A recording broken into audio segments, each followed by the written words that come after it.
All right, welcome everybody. I'm going to give you a little information about our presenter, and she's doing her presentation today on Mindfulness Tools Workshop to help your anxious child and you practice self-regulation. Our speaker is Heather Kessler, and Heather is a licensed master social worker. She earned her master's in social work at Binghamton University. Currently, she's working at HCA, which stands for Helping Celebrate Abilities. As a therapist and school social worker, Heather collaborates with individuals and families. Within her practice, she draws on cognitive behavioral therapy, mindfulness-based cognitive therapy, ecotherapy, and motivational interviewing. Heather employs these modalities to work not only with children who experience anxiety, but also their parents, siblings, grandparents, and others in their environment who encounter anxiety as a reaction to the child's anxiety. So we're really pleased to have you here, and I'm going to let you take it away. Thanks, Nancy. And thank you, Susan, as well. I appreciate the introductions. So what I'm going to do is share my screen and go in presenting mode. So I actually won't be able to really see anything like the chat or anyone, but I am going to save space at the end for conversation. So I'm looking forward to that, questions and feedback and all the things. So now I'm presenting. All right, so this is the title page. Here we are. You had the introduction, so I'm going to move on. So for today's agenda, first we're going to open with a mindfulness exercise. So we're going to do a 3-minute breathing space exercise. And then I'm going to give my own welcoming statements, add a little bit more about me into the mix. And then I'm going to give you an overview of anxiety and then move on to mindfulness. And then we're going to do some practice. And we'll finish up with some key takeaways. I got some resources for you, and then that open conversation. So, all right, here we go. So this is a 3-minute breathing exercise. And the goal is really to connect with the present moment. So you can feel free to have your camera on, have your camera off. You can close your eyes, you can leave your eyes open, whatever is comfortable for you. So I will play this video for you. In step 1 of the breathing space, becoming aware of the present moment in its fullness. By deliberately adopting an erect and dignified posture, whether sitting or standing, allowing your eyes to close if that is possible or appropriate in this moment, otherwise keeping them open. And in either case, resting in an awareness of your inner experience, opening to it and asking, what is my experience right now? What thoughts are going through the mind? As best you can, noting thoughts as mental events, perhaps even becoming aware of their content in words. What feelings are here? Turning towards and opening to any sense of emotional discomfort or unpleasant feelings. What body sensations are here right now? Perhaps quickly scanning the body to pick up on any sensations of tightness or bracing. Now in step 2, gathering and redirecting your attention to focus on the physical sensations of the breath, just breathing itself. Moving in close to the sense of the breath in the belly, feeling the sensations in the abdominal wall as it expands with each in-breath and falls back with each out-breath. With full awareness following the breath all the way in and all the way out, using the breathing itself to anchor you in the present moment.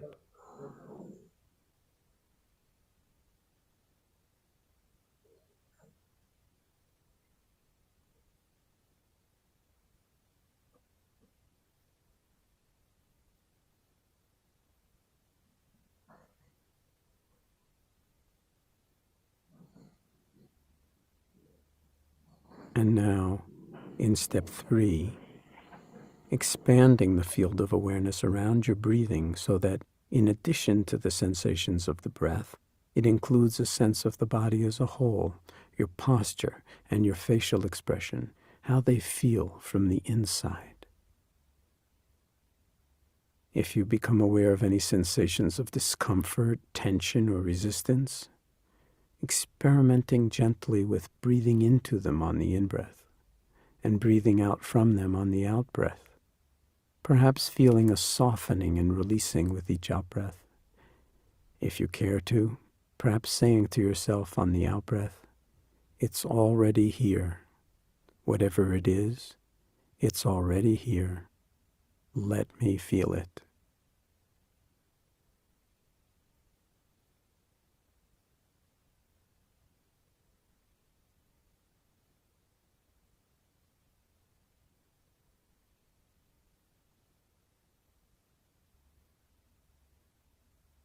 And now, as best you can, bringing this expanded, more spacious and accepting awareness to the next moments of your day, whatever circumstances you find yourself in, as it continues to unfold.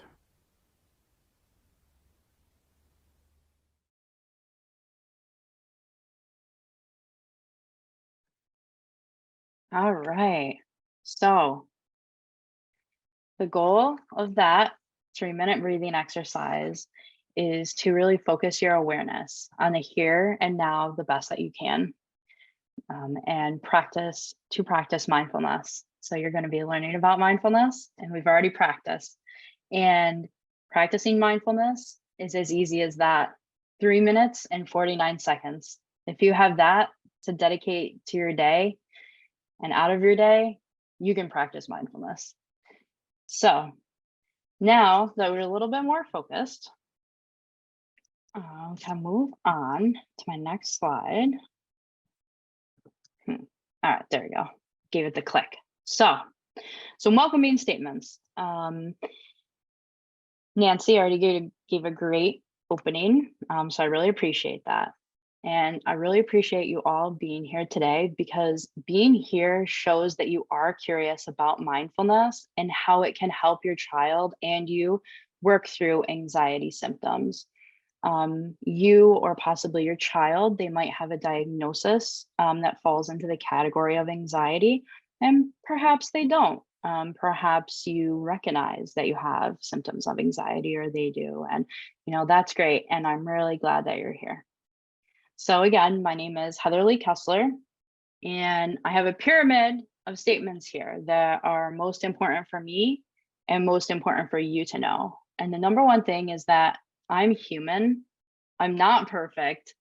I practice mindfulness. I am trained as a licensed master social worker, and I work with individuals and families at HCA. And within my work, when it is appropriate and clients are on board, I try to tie in mindfulness when I can, because it is an evidence-based modality that has a lot of weight, and it is the pinnacle, in my opinion, of interventions alongside cognitive behavioral therapy for those who experience anxiety. So, anxiety, what is it?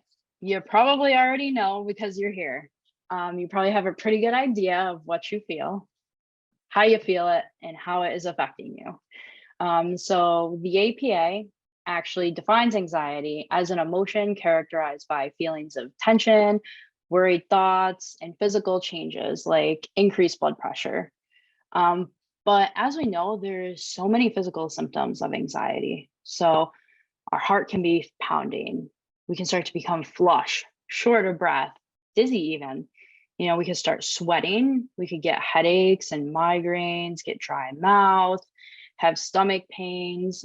Very frequently I hear when I work with, kiddos, they're like, when I get anxiety, I just don't feel good and I have to go to the bathroom. So that's like nausea, diarrhea, those types of things. And also anxiety can cause us to have, muscle aches and muscle pains, restlessness, and really an inability to relax. So physically, it can take a huge toll on our bodies. Psychologically, Most people, when they say or talk to me about their anxiety, they'll say, I just have a lot of worry. I have a lot of thoughts. And then it actually pretty much stops there, which I find fascinating. Because we don't really think about or correlate anxiety with causing irritability. We don't often, I find that we don't make that connection. And also like being impatient or feeling on edge, or even having, general fatigue, vivid dreams, having a racing mind, even your mind like going blank, like, oh, I can't remember. Indecisiveness, difficulty concentrating, and decreased memory. And then behaviorally, anxiety can cause like, I'm just gonna move my thing here, obsessive or compulsive behavior, phobic behavior, avoidance of situations. I do see that one a lot, right? So our thoughts, they affect us. And that is when anxiety, becomes a true problem for us and for our kids, is when they have extreme fears and they start avoiding social situations, or they start avoiding like going to school or after school activities, right? So they are unable to continue with that daily living and continue on in their relationships. So now talking about anxiety in children. So the CDC states that 9.4% of children aged 3 to 17 were diagnosed with anxiety between 2016 and 2019. So I think it's really important for us to tease this apart a little bit. So that's just diagnosed. And this is before COVID. As we know, and as Susan talked about earlier, we are seeing heightened anxiety and depression with kids, with everyone across the board because of the pandemic. And I'm sure that you all know that. And also, this statement, diagnosed, is super important, because so many people that experience anxiety and experience mental health conditions actually don't seek intervention and don't get diagnosed.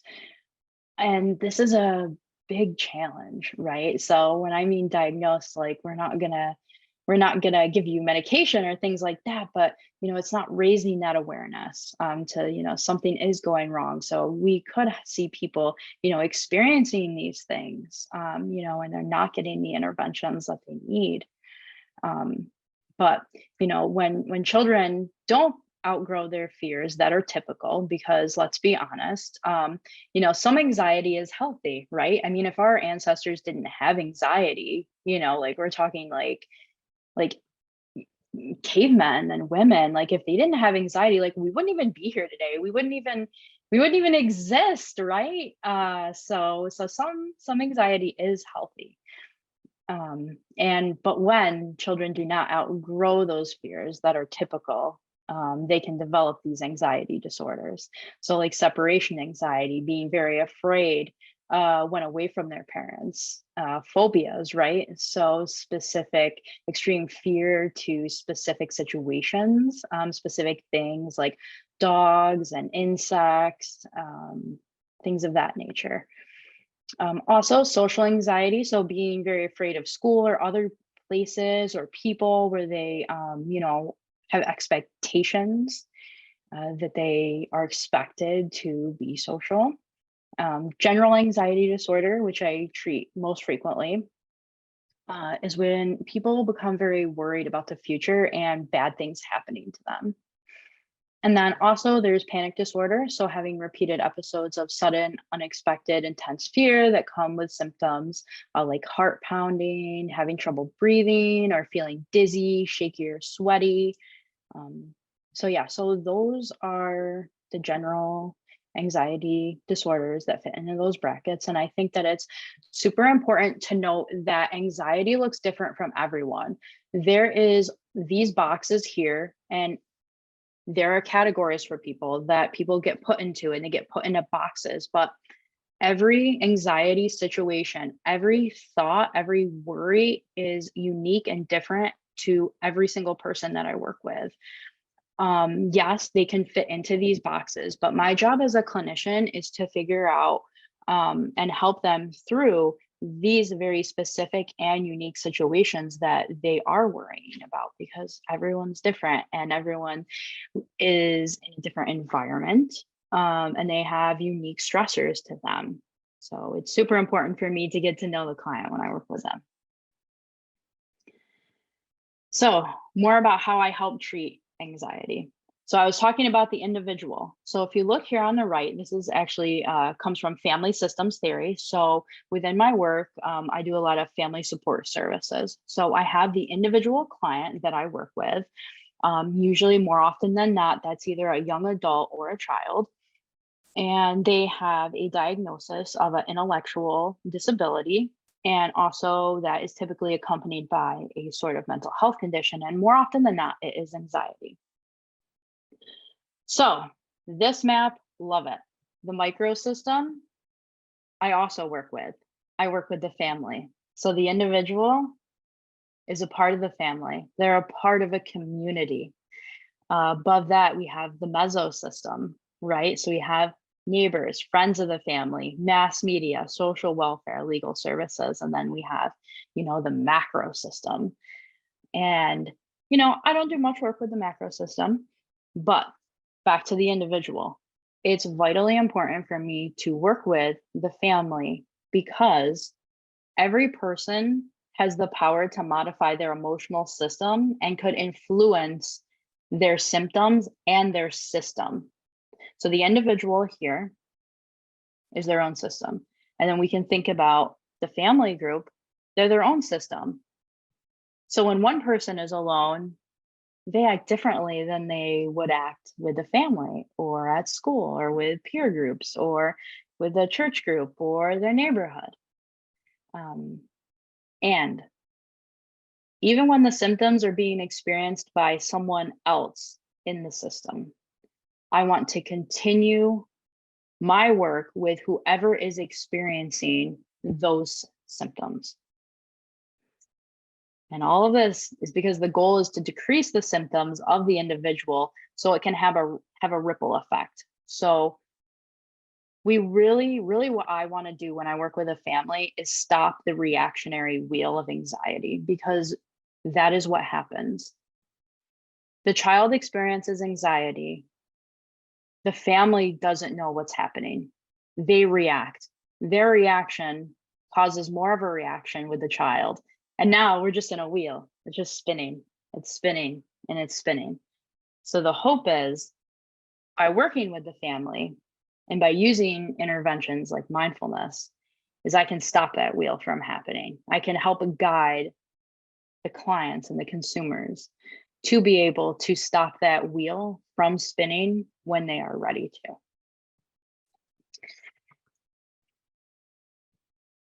Also, I want to make note too on the mesosystem. Mass media has a huge effect on our anxiety. My undergraduate degree I got from the School of Management. So I graduated from Binghamton University and I studied advertising and marketing very heavily. I also owned my own small business for a short time before I decided to go to graduate school because my heart is like really with helping people. So I can 110% tell you that media makes us feel insecure.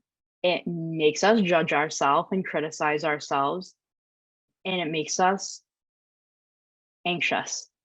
The news makes us anxious. The ads make us anxious. They tell us that they have a cure to fix the problems we have. And are the problems that we have really problems? I don't know, right? So mass media is a big one. Even though it's not right up and close next to the individual, kids are so influenced by their phones. They're so influenced by everything they see online. And I'm sure that you guys are all aware of that. But media, social media, it's a big source of anxiety for kids and they can't recognize it. And honestly, most people can't recognize it until you get frustrated and furious enough, you deactivate your account. I'm doing something else. So yes, just wanted to put that out there as well, that is another source of anxiety for kids. So, as you can see from the previous picture, it's important for me to talk about family systems because of interconnectedness. So, everything is connected.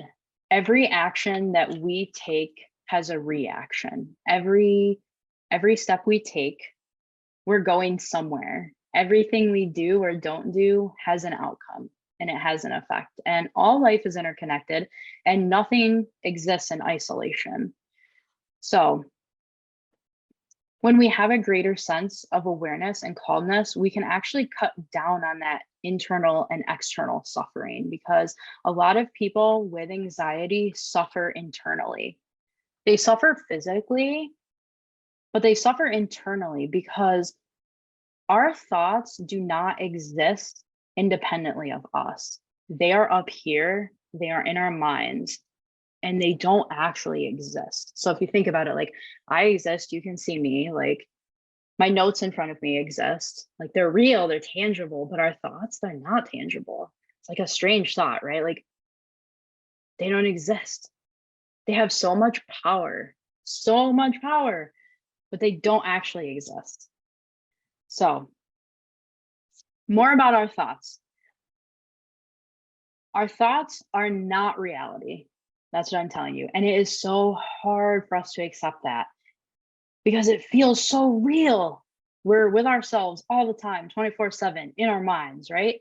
Kids in their minds and all different life cycles that they're in. They're getting more independence. They're experimenting more, right? It's, what do I do? How do I do it?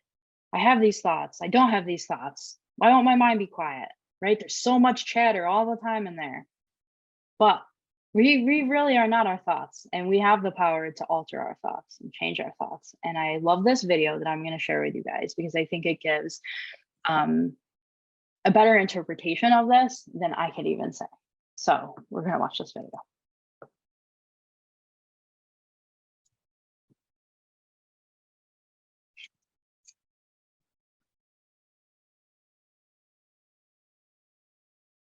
You are not your thoughts. Every day we have thousands of thoughts, emotions, urges, memories, and feelings. From the time we wake up in the morning, all throughout the day, to when we lay down to sleep at night. No matter who we are, we all have thoughts swirling around in our heads. We even think and feel in our dreams. Often, we don't realize how many thoughts we are having, and we get lost in them. Sometimes we're not even aware that we're thinking. We seem to be swimming in a sea of our own thoughts. When we are surrounded by our thoughts, it's easy to get caught up in them and react automatically, sometimes in ways we don't even mean to react. We might hold on to some thoughts, even when we don't want to. And it can feel like our thoughts are overwhelming. But thoughts are not facts, and they are not always true, even if they seem to be. Next time you feel caught up in your thoughts, try paying attention to them with curiosity and not judgment. It doesn't matter if they are true or false, right or wrong, just notice them. How fast or slow are they? Are they all very different from each other? Or perhaps you're having the same ones over and over again. Maybe they're even focused on one theme. Some of these thoughts may be unwanted. But instead of reacting to them, notice what happens to your body sensations and your emotions when you have these thoughts. Perhaps you will notice if they are bringing you closer to or further away from what is important to you or the goals you have for yourself. Observing your thoughts is a skill that takes practice, like playing an instrument. Sometimes it'll be easy for you to be able to notice and respond to your thoughts. Other times, you might have to work really hard to get some distance from them. You might even have to keep letting go of the same unwanted thought over and over again. But don't give up. Keep trying. Like waves in the ocean, Thoughts are always passing through our minds and can affect how we feel and what we do, but they are not us, and we are not our thoughts. Learning to be aware of our thoughts can allow us to respond with more choice instead of reacting in ways we may regret. Observing our thoughts gives us some distance to see how our thoughts make us feel. We can then choose to act in ways that bring us closer to the things and the people that are important to us.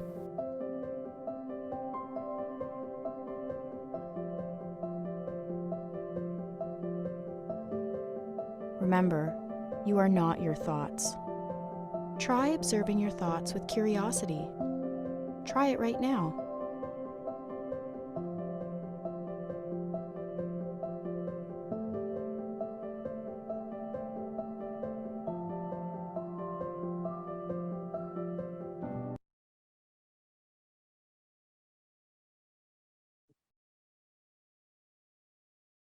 All right, I just love that video. It's great. You should even watch that video with your kids. I think it's very, very powerful. All right, so back into presentation mode. All right. I think had us starting from the beginning. That's all right. Head back. All right, so now that we have an overview of anxiety, now we're going to move into talking about mindfulness and how it can help the anxiety symptoms. So I think it's super important for us right up front to confront what mindfulness is not. So mindfulness, it's not going to be a quick fix trick. Similarly, it's not going to be a cure-all. It's not religious in nature. It is evidence-based research modality. However, elements of mindfulness have been around for thousands of years. So a lot of concepts from both cognitive behavioral therapy and mindfulness come from Buddhism and the Buddhist teachings. However, they are not dogmatic at all. So when you listen to mindfulness meditations, they're not going to be preachy in nature. So what else is mindfulness not? It's not the absence of thought. We have thoughts, they're here to stay. It's not something separate from you, right? So those thoughts are internally. So mindfulness is something you're going to do internally. It's not time limited. Tons of different mindfulness meditations out there. I think I've seen ones up to like 30 minutes, but most folks that I do mindfulness with, they like to get right around 5 minutes in. Mindfulness isn't something you stop everything for, unless you need to. Unless you are really uncomfortable, then you can stop what you're doing and go practice. But it's not something every day that you need to just stop, remove yourself, and go do. Mindfulness isn't always easy. If you experienced in the beginning when I first put on the mindfulness exercise, and maybe you listen to it and you're like, what the heck did I just do? That's okay. We're experimenting. So it's not always easy. It's not always easy to get in the moment and get into the vibe. And that's okay. But with practice, it will come more natural. And mindfulness is also not about being complacent. So it's not about bowing down to the thoughts that you have. And as we learn more about mindfulness, you'll understand more what that means. So, what is mindfulness? It's paying attention for a specific purpose in the present moment without judging. And it's a combination of awareness and acceptance. So what we're trying to achieve is a state of alert, focused relaxation by deliberately paying attention to our thoughts and our sensations without judgment. So this will allow our mind to refocus on the present moment. So in the here and now. So if we can focus on the external, we can quiet those internal thoughts. Now I'm going to give you a few different ways to think about mindfulness. So This is another great video, and this goes into more depth about the goals of mindfulness. We can think about mindfulness as a process or as a flow. And when we first begin to practice, we're starting with an intention to be in the present moment, to cultivate wakefulness. And it's with this intention that we then can place our attention on a particular experience. And when we first begin, placing the attention on our body or our breath is extremely supportive, because the body and the breath are always in the present moment. And with this intention to place our attention with our body or breath, we start to develop a feedback loop where the intention supports the attention and our continuing attention keeps the intention going. So that's when we can experience those moments of feeling really present, of being mindful. Now, it'd be great if this is where the story ended, but we all know there are moments where we take a detour, where there's a distraction. We get lost in a feeling, a thought, or a sensation that arises and pulls us into the experience. And we can not recognize that we're lost in the experience rather than being aware of the experience. Fortunately, at some point, we'll wake up. And when we wake up, this is where we can start to notice the next component, which is the attitude. And if our attitude in the moment of waking up is one of self-judgment, self-criticism, then that will pull us back into being lost. But if we can cultivate this attitude of non-judging, of acceptance, of self-kindness, of patience, of understanding, then that's what will allow us to reconnect with our intention, this intention to be wakeful. And we do this by simply starting again without judgment right in this moment. And when we do that, starting again is in of itself a radical act of self-kindness. So we can see this entire process as a flow. So the skill is learning to cultivate this way of paying attention so that we can allow whatever is unfolding to unfold.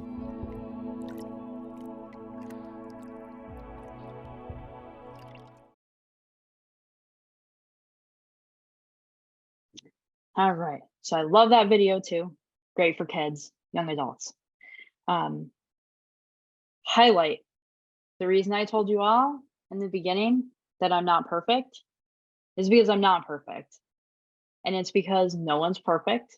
Practicing mindfulness is not perfect. We talked about what mindfulness is not, and it is something you will start again and again and again and again. It's not something that you go to a workshop once, you learn about it, and then you put that little tool in your toolbox. It's every day you use a fork and a knife, right? So mindfulness is a tool that I hope you will be willing to use every day. We take detours and things happen. We're not perfect. Things happen, traumatic things happen to people every single day. They raise our anxiety, and things ebb and flow. They ebb and flow. Some days will be good, some days will be more challenging. Mindfulness is not always easy, and that's okay. But practicing mindfulness will have a lot of benefits, and we'll talk about those. But here's another quote. I love this meme. If you're on social media, you might have seen this. But another definition, mindfulness, again, is awareness that arises through paying attention on purpose in the present moment and not judgmentally. So you're probably wondering, why has she said this 3 different ways, 3 different times, and shown us a video on it? Because remembering this is super important, because there's core elements here. I want to be mindful. I hear so many people say, I just want to be like my dog. Like, I want to be like my cat. I just want to chill every single day and have no worries world. Like, how many times have you guys heard that? Like, I want to be like my pet. Like, they just lay there and they get food all day and they don't have to work, and, you know, all the things, right? Like the person's thinking about all these things, like mail, people, looks like, you know, things being broken, driving places, their emotions, music. There's so much going on in our minds all the time. We have so many thoughts per day. And the goal is, like, do you want to have your mind full of all of these things and all these weird worries and all this anxiety all the time? And do you want to be like more mindful in the present moment and give yourself space to have time to think about the things that you need to think about, and then experience reality as it is, when you want and when you choose to, because that's freedom. That's freedom, in my opinion. So, evidence-based benefits of mindfulness meditation. It's for everyone across the board. It's going to help promote resilience, your immune system, learning memory, emotional regulation, concentration, creativity, and happiness. Like our dogs, right? Like in that picture. Seems like dogs are always happy. I don't know, my cats too.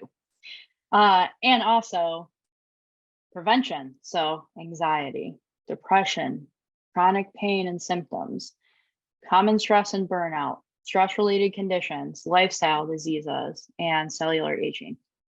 Important to note, it's not going to quickly fix your anxiety and make everything go away, as I said, but repeated practice a few times a week and integrating this into your lifestyle overall, in the long run, you will see these benefits.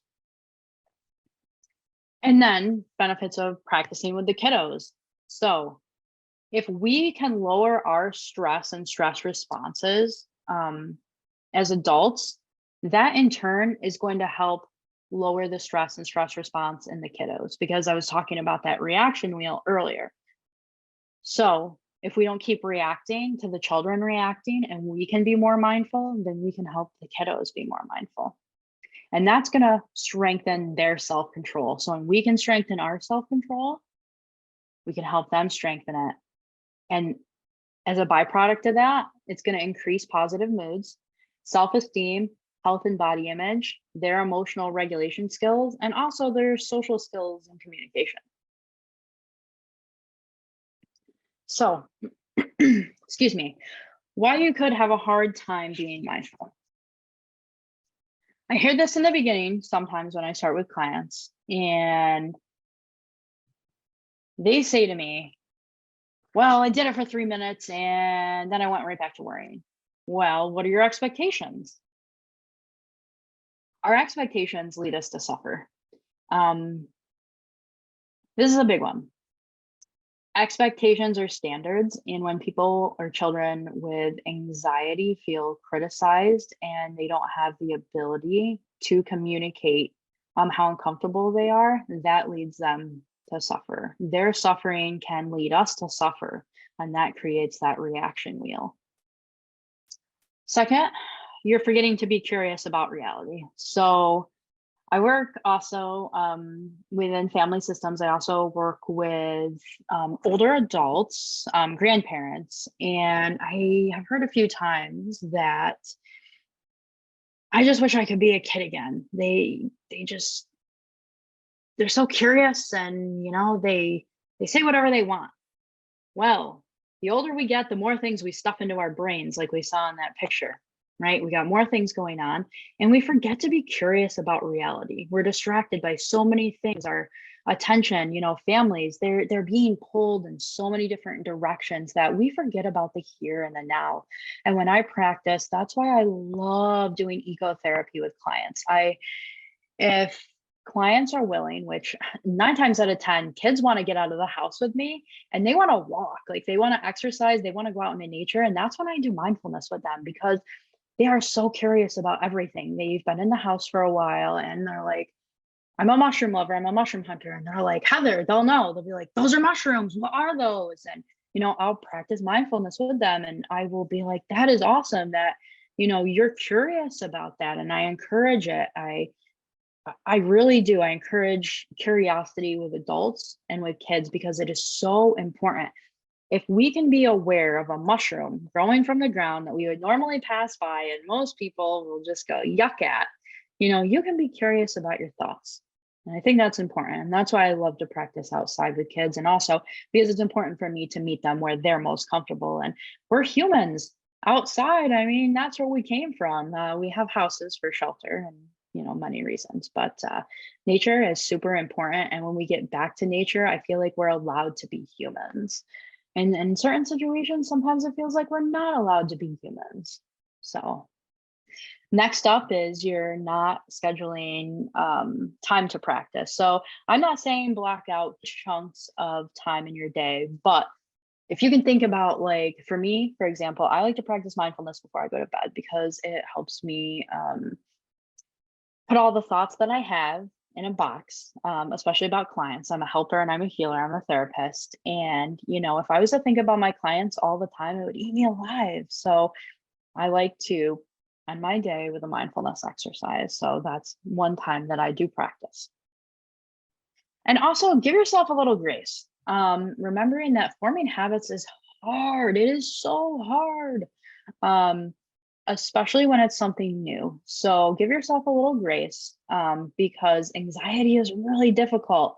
And if you've managed with anxiety and these hurtful and harmful thoughts for so long, I believe in you. And I know that, you can develop this practice to help yourself. So that's it for the overview. So now we're going to discuss practice techniques and practice. So first and foremost, there is structured and unstructured exercises. So meditation is a mental exercise that teaches the person practicing it to slow down your racing thoughts of negativity and to calm your body and mind. So structured meditation exercises is what we just did in the beginning of this presentation. That's structured. Many different ways you can find those, and I'll give you some resources on how to find them.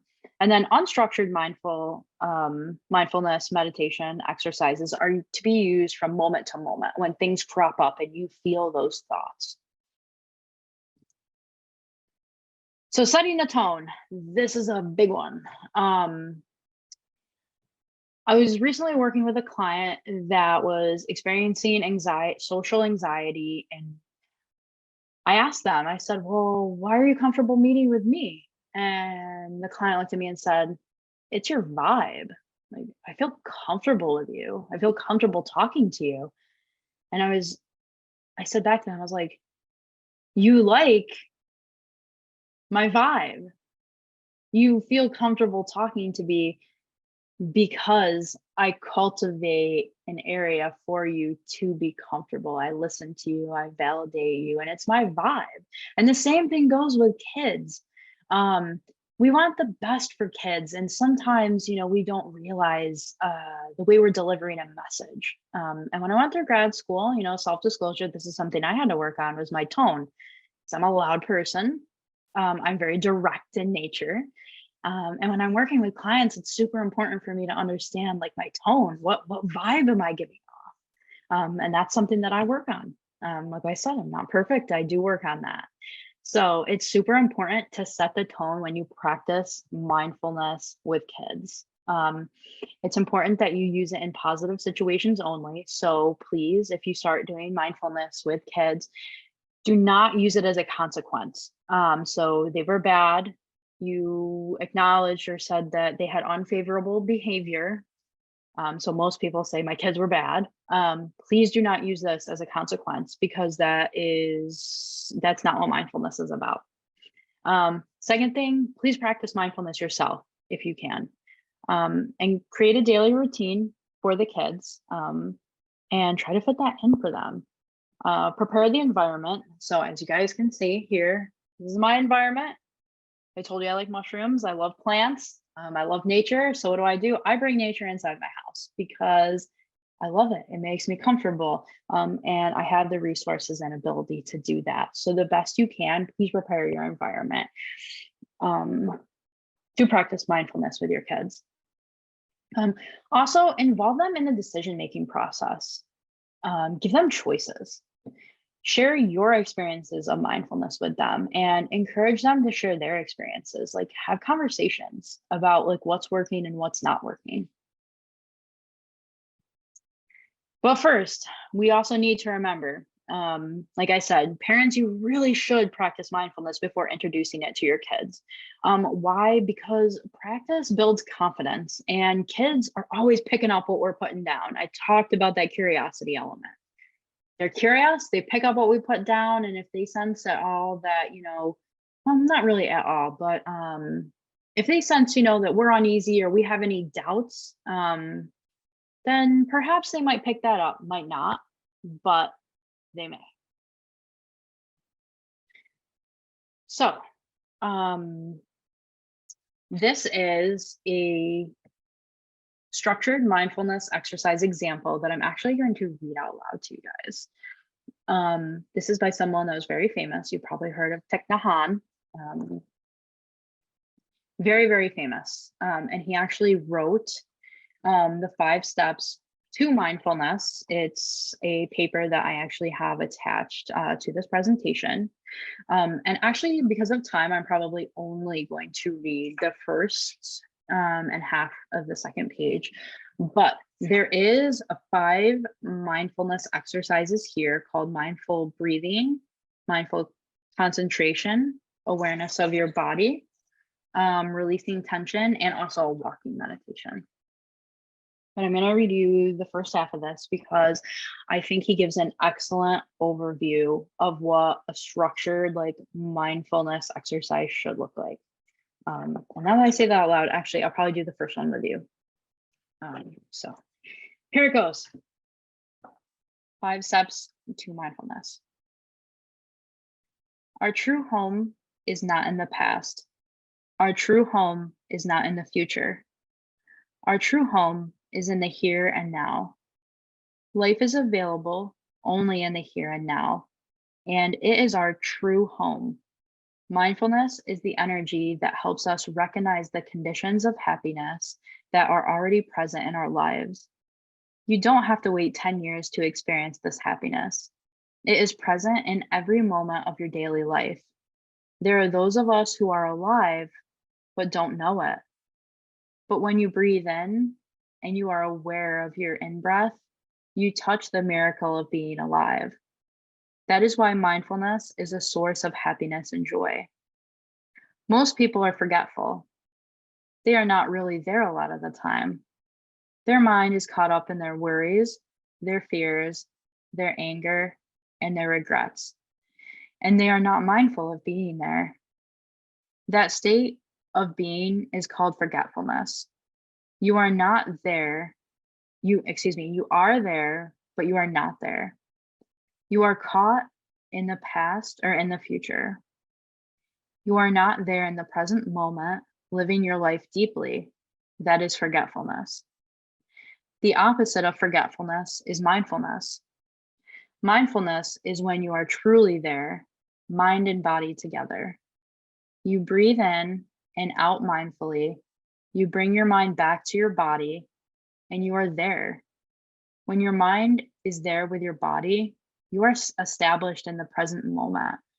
When you can recognize the many conditions of happiness that are in you and around you, and happiness just comes naturally. Mindfulness practice should be enjoyable, not work or effort. Do you have to make an effort to breathe in? You don't need to make an effort. To breathe in, you just breathe in. Suppose you are with a group of people contemplating a beautiful sunset. Do you have to make an effort to enjoy the beautiful sunset? No, you don't have to make any effort. You just enjoy it. The same thing is true with your breath. Allow your breath to take place. Become aware of it and enjoy it. Effortlessness. Enjoy the same enjoyment. The same thing is true with walking mindfully. Every step you take is enjoyable. Every step helps you to touch the wonders of life in yourself and around you. Every step is peace. Every step is joy. That is possible. During the time you are practicing mindfulness, You stop talking, not only talking on the outside, but talking on the inside. The talking inside is the thinking, the mental discourse that goes on and on inside. Real silence is the cessation of talking, of both the mouth and the mind. This is not the kind of silence that oppresses us. It is the very elegant kind of silence, a very powerful kind of silence. It is the silence that heals and nourishes us. Mindfulness gives birth to joy and happiness. Another source of happiness is concentration. The energy of mindfulness carries within it the energy of concentration. When you are aware of something such as a flower and can maintain that awareness, we say that you are concentrated on the flower. When your mindfulness becomes powerful, your concentration becomes powerful. And when you are fully concentrated, you have a chance to make a breakthrough, to achieve insight.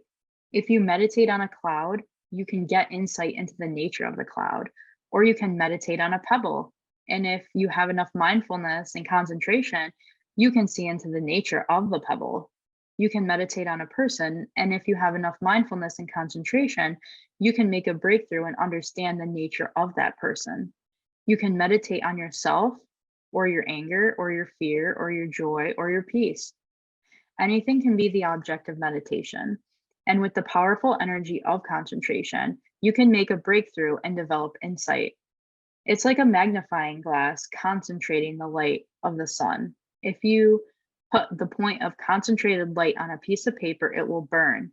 Similarly, when mindfulness and concentration are powerful, your insight will liberate you from fear, anger, and despair and bring you true joy, true peace, and true happiness.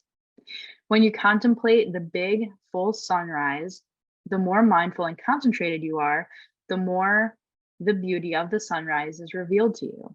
So suppose you are offered a cup of tea, very fragrant, very good tea. If your mind is distracted, you cannot really enjoy the tea.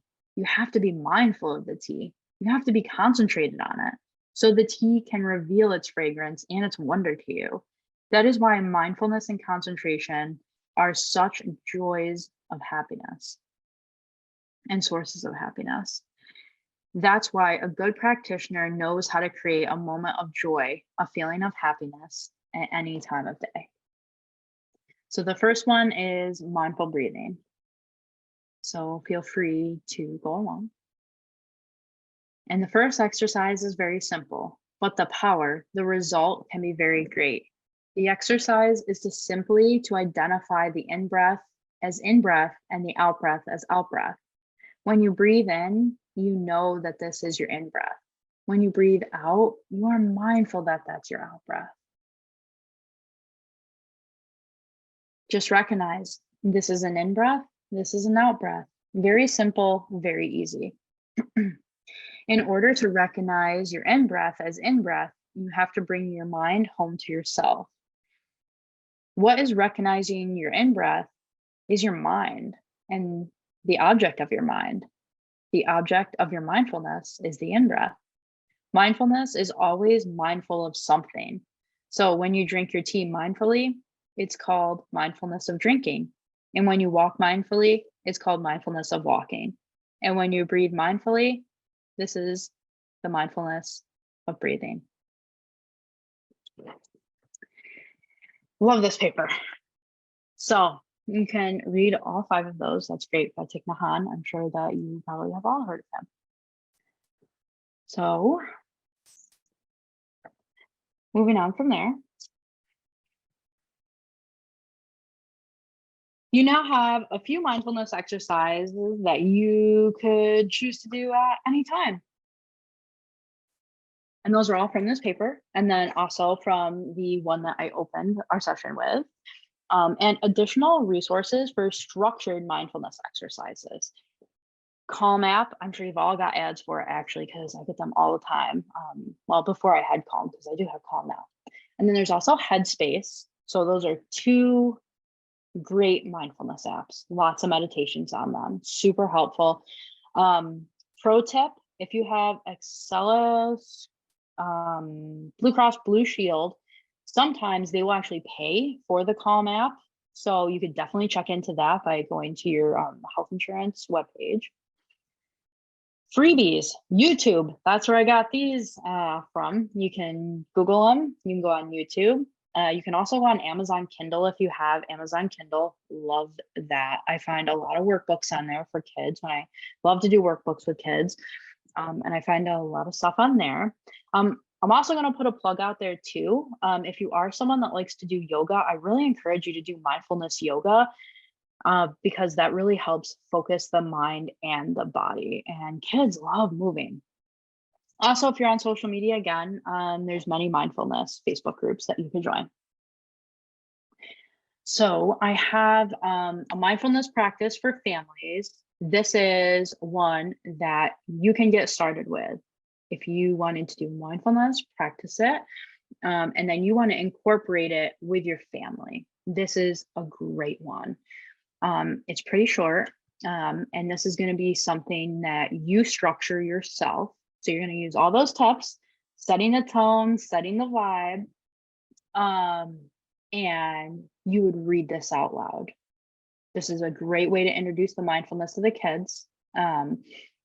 And you can do it along with them. It's simple kindness meditation. So it's offering good wishes and compassion to others. I love this one. And I also have a link to this in the presentation, which will be emailed out to you guys. So definitely encourage you to do this one. It's a great one. Had to put it on here. So now we'll talk about unstructured mindfulness goals. So this one's a little bit more tricky. When it's structured, we're being guided by someone else. And that is what you should all start off with. And the goal is to learn mindfulness and practice mindfulness moment to moment. So goals here, self-awareness, it's a big one. That's how you accomplish the mindfulness goal. And you're going to get stability that comes from the position of the observer. So I am observing, I'm being mindful of how I feel so I can change my reaction to that. I have this feeling. Do I need to react on this feeling? I'm upset. Am I conveying to my child that I'm upset? Do I want them to know how upset I am? So it's developing that self-awareness, and then that's going to give you stability in the long run. So unstructured skills to use in the moment. Paying attention, right? We need to pay attention to how we're feeling. So we're going to slow down and we're going to notice the world. What's going on here? What's going on around me? Try to experience your physical environment with your senses. So it's touch, sight, sound, smell, taste. You're going to want to live in the moment. So a state of active, open, intentional attention to the present moment. I am in the here, I am in the now. And if you need to ground yourself with your senses, it's a great way to do that. It's great for kids to do that. So fidget toys are so great. They're grounding. And also accept yourself. Treat yourself the way that you would treat someone that you care about. A lot of people and a lot of kids that I work with that experience anxiety, they constantly are criticizing themselves with their thoughts, right? And those thoughts, they do not exist independently of us. They are not us. They are just thoughts, and that's all they are. And a big one, focus on your breathing. So once you realize that you're having negative thoughts in this moment to moment basis, you can find a comfortable place and then take some deep breaths. You know, we do get put into anxious situations and we do need to go to safe spaces and take deep breaths. It's important. You know, I sometimes see back-to-back clients, and for me personally, I'll do a walking meditation. I work at Johnson City. If you are familiar with HCA, I'll put on my headphones and I'll walk around the block. I get my steps in, I do mindfulness, and then I look right down at my Fitbit. Oh, my heart rate has gone down. It's awesome. So you as a parent, how can you use mindfulness in challenging situations with your kids? I'm going to break that reactionary wheel. First, I'd like you to maintain perspective. So remember that you cannot control what has happened outside yourself, right? This has already happened, but you have a great deal of control over how you think because no one else thinks for you. You think and you're in control of that. Also, how you feel and how you respond. So how you respond internally to yourself and how you respond externally to situations that are happening. You have a ripple effect. So remember back to family systems, there is all sorts of dynamics, right? Every action and inaction that we take, we are having an effect. So maintain your perspective. Ground yourself in your senses. We talked about those. And practice giving that full awareness to your sensory. Ground yourself. So focus on just doing instead of your thoughts. So you're getting caught up in your thoughts. You're giving life. You're breathing life into those thoughts. Ground yourself. Use your senses.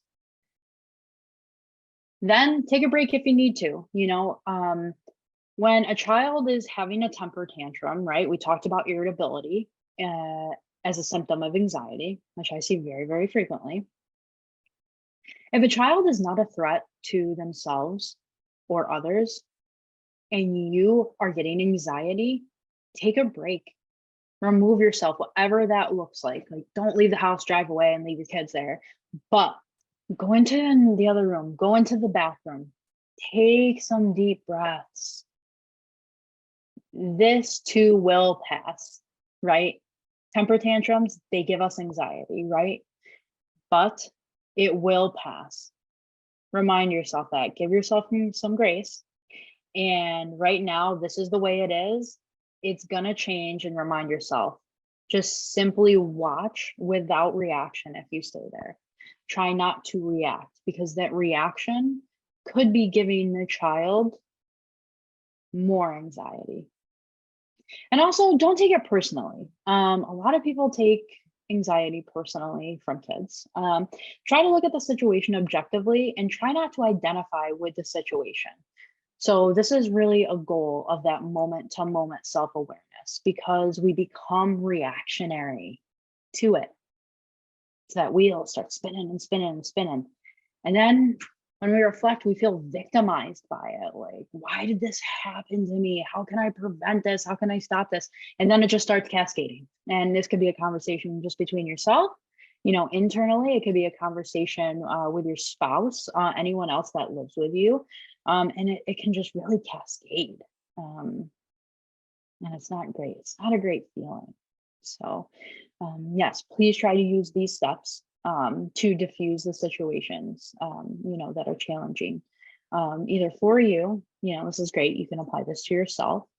You can apply this to your kids. And actually, I am an Adirondack aspiring 46er. And people in the Adirondacks use this because there's a huge uptick in people climbing high peaks and having panic attacks because they're up so high. And these mindfulness skills and interventions are actually used by the mountain stewards up there, believe it or not. And it's in the long run for them, it's to save and preserve resources, because if you cannot get someone off of the mountain, they have to bring in a helicopter and remove the person. And, it's not great for the environment. It costs the person a lot of money now. So mindfulness is, not only practiced by therapists and, teachers do it too with kids, but it's also practiced on top of mountains and in workplaces. There's just so many places you can apply it to. So it's great. Love it. All right, so excuse me, some key takeaways from this presentation. There is no perfect or linear fashion of how to practice mindfulness. Not at all. It's an experiment, but the best thing you can do is just dip your toe in that water. So it's like spring, we're feeling out the water, dip your toe in, just start experimenting. There's never going to be a time where the stars align and someone's going to grace you with a mindfulness exercise. So just start experimenting whenever you think is best for you, just give it a try, just weave it in. Also, please remember that your thoughts and actions determine how you feel and affect your kids in your environment. A person can't catch anxiety like a cold, but there's many life stressors that can increase childhood anxiety. So children and people get anxiety, like I had talked about earlier, from an array of different unique experiences. But we can reduce this with self-regulation skills and using mindfulness. So there is hope. There is 110% hope. And also please remember that mindfulness, it's not a cure-all. So it's a practice to help you be curious, open, and more accepting, because being our messy, imperfect, authentic selves helps create a space where others feel safe to be themselves too. So your vulnerability can actually be a great gift to others. And that's what I do when I practice. I make myself vulnerable with clients. I'm messy, I'm not perfect. And I try to be my authentic self, because when I work with kids with anxiety, they're always evaluating me. Like, they're super curious about me. Like, who the heck is this person? Our mom or our dad or our grandma or grandpa, they signed us up to talk to this person. Like, who is this girl? Like, what does she want from me? And it's curiosity. It's an open mind. I love to tell people, I don't know anything except for what I read in books and my life experiences, and I have no idea what you experience. So, when I ask you questions, I'm just trying to get to know you better. The more questions you can ask of your kids, especially open-ended questions, you can figure out how they feel. And I think that is extremely important to understand how and why they feel the ways that they do, so we can help them through their anxiety. And also, we need to ask ourselves those questions first and foremost, because we need to understand how we feel. So additional resources I have on here, I talked about Calm App, Headspace, the 5 steps to mindfulness. And also here's a link for a mindfulness practice for families. And then when you do your Google searches, you can just simply Google mindfulness exercises or mindfulness exercises for kids. And then on Amazon Kindle, you can search like mindfulness workbooks. Make sure you either do for like kids or for you, because there will be some differences, especially in verbiage. And also, if you have a therapist, please talk to them. If you find this highly interesting, please talk to them about how you can integrate mindfulness into your treatment plan. All right, and that's all I got for you guys for today on mindfulness, but I'm really glad that I was able to come and talk about mindfulness with you.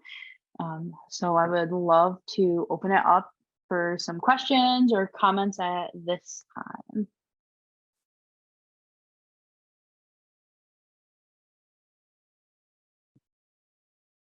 Great, guys, you should be able to unmute, I believe. And if anyone wants to ask any questions in the chat, I'll be happy to read them out. Or if you would like to just speak it yourself, that's fine too.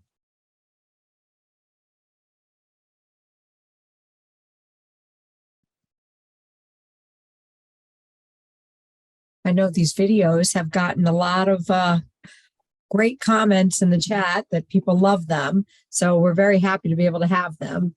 One of our folks even said she made sure she sent it to her husband already. So. Yeah, that's great. And thanks for telling me about the chat. I almost completely forgot about it. So yes, there are so many great videos out there. I sifted through quite a few of them actually to find the ones that I put together here for you guys. Also another resource is Spotify. So many people have Spotify, and they have like a ton of podcasts, which is awesome. They've got ones for kids, adults, and there's just so many mindfulness meditations that folks can do. That's great.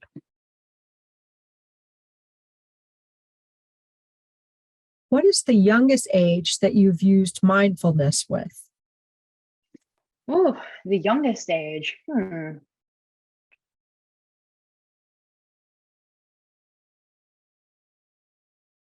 So I would say unstructured mindfulness, the youngest age is 7.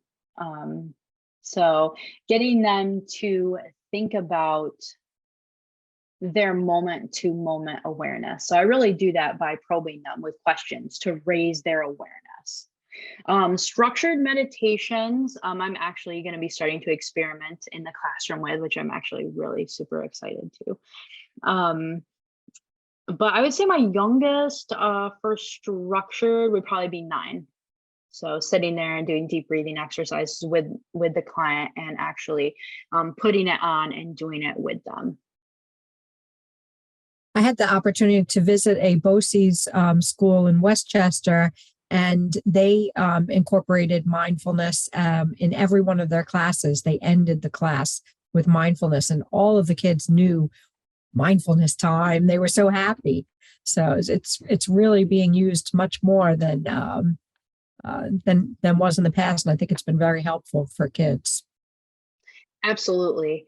Because there's so many benefits for kids, right? And if we can teach them these skills when they're younger, then they will carry those tools with them for life and they'll be more prepared. I never learned anything like this in school. You know, you're bad, you go to the principal's office, right? And then they call your parents, and then it's the good old consequences. You know, the consequences are supposed to be the motivator for changing behavior. And a lot of the times when I work with kids, negative, consequences of getting things taken away, I mean, it's not really a good motivator. It's just not. So. Any other questions? I see that someone said that their 12-year-old started therapy and meeting with a social worker this week. That's great. Yes, and definitely, definitely ask your therapist, is this something that, you're willing to work on with them? I went to this workshop and I think it could be beneficial, for my child. And if they tell you that they don't have experience with it, that's okay. If they're willing, it's that willingness. Are they open? Are they willing to do this?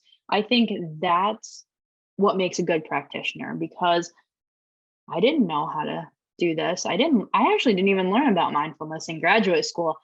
I actually stumbled upon it when I was at a Buddhist retreat. So that's when I actually learned about it, and I became fascinated with it. And then I started going down the rabbit hole of the evidence-based research, because I think this would be really helpful. And I did all the research, and I actually am taking a continuing education class in it too. So, this is newer. We see a lot of it on mass, media, as I talked about in the presentation. We see advertisements for it, and it's like a buzzword. Mindfulness is like a buzzword. That's why I felt it was so important to give you so many different ways to think about it, because we see it, but the goal is solicitation for us to spend our money. But if we know how and why we're using it, we're more likely to use it. We have another question. Have you ever worked with people who use self-talk, which may be holding on to the anxiety? Yes, I have. So in my internship at Binghamton University, in my graduate program, I worked through the Office of Students with Disabilities, and I worked on a feasibility study called HYPE. And one of the skills that I taught was, Don't worry about that. it was self-talk. So self-talk has so much power. So I had talked about our thoughts, right? They don't exist independently of us. Like, they don't exist anywhere here. And self-talk is huge. It is so important. How we feel is, let me say this, we have the power to make our physical symptoms of anxiety go away by using self-talk. And that was wrote about by Dale Carnegie in one of his famous books that I read. Now, of course, if you have a chronic medical condition, that's a little different. But if you're experiencing symptoms of anxiety, like an upset stomach, right? Or you're getting those nerves, you're getting jittery, absolutely. Self-talk can 100% help you through that, right? So I could come into this presentation telling myself, oh no, I'm going to do terrible. I'm going to do terrible. That is a self-fulfilling prophecy, right? And when we externalize that, and I have seen parents, say to their kids, don't be bad, don't be bad, don't be bad. That can be a self-fulfilling prophecy. So I think that self-talk is super important. It's super important internally, and it's super important externally, because self-talk can help us also concentrate. So I had talked about concentration in Thich Nhat Hanh's paper. And to help us stay on task and to stay mindful, sometimes we do have to externally give ourselves those cues, and that's okay. So self-talk, super powerful, huge fan of it.